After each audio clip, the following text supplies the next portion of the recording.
The marble columns of the White House gleam under a sharp autumn sun. Cameras gather in the Rose Garden, and for a brief moment, Washington stands still.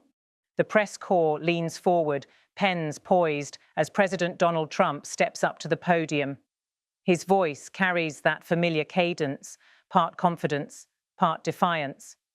"We're going to talk about what happened yesterday in my phone call with President Putin," he begins. "Things are moving along pretty well. We want this war to end. Too many people have died." It's a phrase that ricochets across the world's news wires within minutes. We want this to end. 6 words that, for the first time in months, hint at something larger, a possible thaw between Washington and Moscow over the grinding war in Ukraine. Behind the presidential rhetoric lies months of quiet negotiation. Aides confirm that the call between Trump and Putin lasted just under 40 minutes. It wasn't merely a courtesy, it was strategy.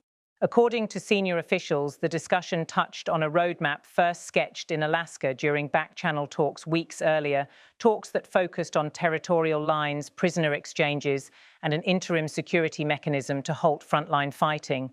For Trump, the optics are as critical as the outcome. He wants to be seen as the man who can do what his predecessors couldn't, end the bloodshed in Europe's largest land war since 1945. He reminds reporters that the conflict goes back a long time under the Biden administration, framing it as a burden his presidency has inherited and must now resolve. Inside the West Wing, aides describe an atmosphere of cautious optimism. "The president believes Putin is sincere about ending this," one senior official tells reporters off camera. But sincerity doesn't mean simplicity. That single line captures the complexity of what lies ahead, a war defined not only by trenches and missiles, but by mistrust layered over decades. Across the Atlantic, in Kyiv, the reaction is measured but wary. President Volodymyr Zelensky's office releases a brief statement welcoming any genuine effort toward peace, yet insists that Ukraine's sovereignty is not negotiable. Ukrainian diplomats quietly express concern that Washington's desire for a quick resolution could come at their expense, that compromises made in distant phone calls could redraw maps that Ukrainians have died defending. In Moscow, however, the mood is notably upbeat. Russian state television airs the Trump soundbite on a loop, accompanied by commentary suggesting that a new era of dialogue has begun. Kremlin spokesperson Dmitry Peskov calls the conversation constructive and pragmatic, saying it reflects a shared desire to bring stability back to Europe. It's diplomatic language, carefully curated, but nonetheless revealing. To the ordinary observer, this looks like an unexpected pivot. 2 adversaries, Trump and Putin, finding rare alignment over a war that has fractured the global order. But in reality, this moment has been months in the making. Since returning to office, Trump has repeatedly said he could end the war in 24 hours. Critics dismissed it as bravado, yet this latest call marks his first concrete attempt to translate that claim into policy. Inside Washington's think tank circuit, analysts scramble to interpret the subtext. At the Atlantic Council, former U.S. Ambassador John Herbst says, if Trump genuinely believes Putin wants peace, then the question becomes, at what price? Others note that while both leaders may want an end, their definitions of end may be worlds apart.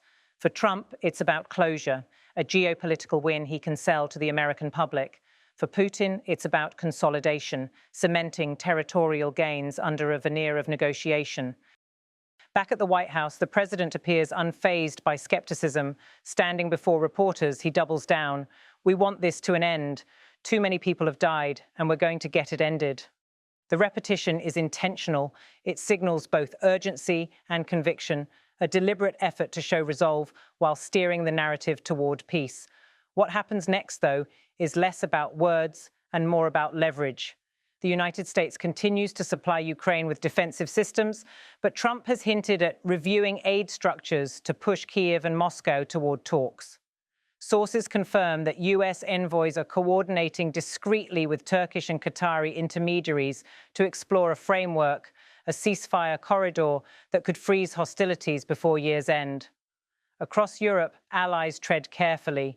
In Berlin, Chancellor Olaf Scholz says he welcomes any steps that could end the fighting, but warns that peace must not come at the expense of justice. In Paris, President Emmanuel Macron calls Trump's remarks encouraging, yet reminds reporters that trust is built through deeds, not declarations. In London, Prime Minister Keir Starmer tells the BBC that while every life saved is progress, Britain will stand by Ukraine until a just peace is achieved. These are the calibrated tones of a continent that has learned to balance hope with hesitation. Everyone wants the guns to fall silent. Few believe it will happen easily. Inside Russia, independent analysts point to growing fatigue, both economic and social. Sanctions have bitten deep. The cost of war is being felt in every region, from Kaliningrad to Khabarovsk. The Kremlin understands this. For Putin, signaling openness to an end is as much about domestic stability as diplomacy. For Trump, meanwhile, the calculation is political. With re-election only months behind him and the 2026 midterms already in view, a breakthrough in Ukraine could redefine his second term. Ending a war, especially one that drained billions of US dollars, would bolster his image as a deal maker, the man who can pick up the phone and make peace happen. That image is powerful, but it also comes with risk. Diplomats warn that rushing toward a premature ceasefire could leave Ukraine vulnerable, freezing rather than resolving the conflict. A senior NATO official speaking anonymously says bluntly, "A pause is not peace." If Russia holds its positions, it will rebuild and strike again. At the United Nations, the reaction is more cautiously optimistic. Secretary General Antonio Guterres calls Trump's conversation a welcome sign of renewed diplomacy, adding that the suffering in Ukraine must end through dialogue, not dominance. The WFP and UNHCR both issue parallel statements highlighting the humanitarian urgency. Tens of thousands still displaced, millions without heat or power as winter approaches.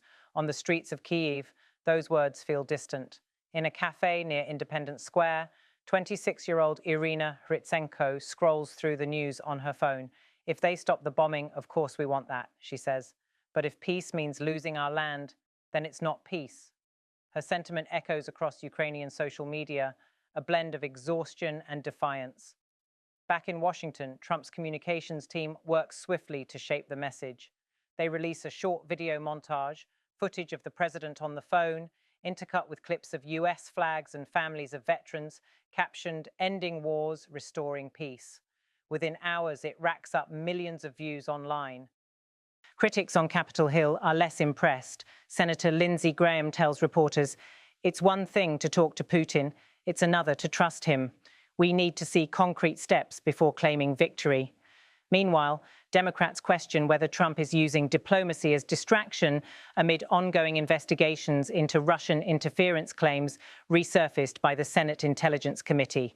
Yet through the swirl of politics and commentary, the core message remains unmistakable. The President of the United States is saying the war must end.